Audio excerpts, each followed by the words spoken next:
Hello there, this is Mr. Brass, and today we'll be talking about medieval universities and also about Amalric Bena. The medieval times would see the invention of the university, which coincided with the widespread translation of ancient Greek works. The universities were different from the higher levels of learnings employed by the Greeks, as they were more corporate, meaning companies essentially ran the schools, ensuring that the schools could run long after the original members died, and they could fund themselves and not rely on kings. Universities would oftentimes pit the secular forces against the church in order to maneuver better. Scholars in Western Europe also enjoyed a bit of freedom, as they enjoyed large-scale empires without the disadvantages of a unified secular control, which meant no secular ruler could control them. The church protected them, and if they had a falling out with the Pope or something, they could join the emperor's party for protection. Secular rulers found clergy useful because they tended to be well educated. We can sort of see a reflection of these facts with the tale of Amalric Bena. Amalric Bena was a French theologian who taught pantheism, that there was no life after death, and that the material world is all that exists. His colleagues in the theology faculty told him to recant first and not the church, which is pretty odd, as discussing heretical ideas was commonplace in universities at the time. While he recanted, his followers didn't, and made a sect called the Amalricans that formed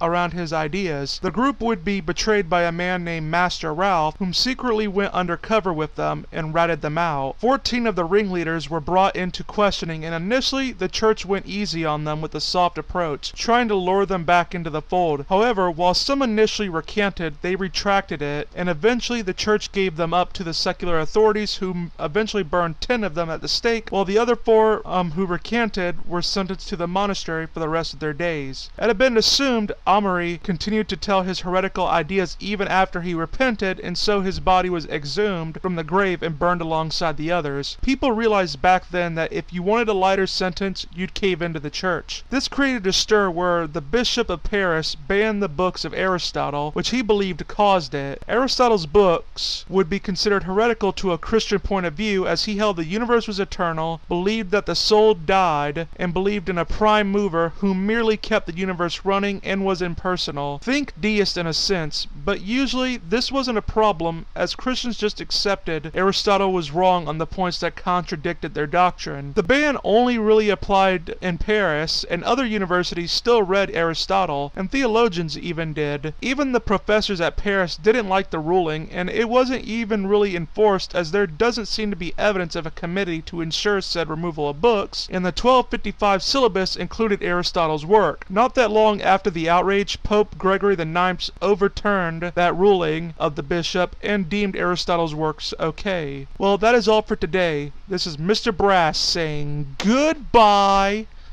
and get wise.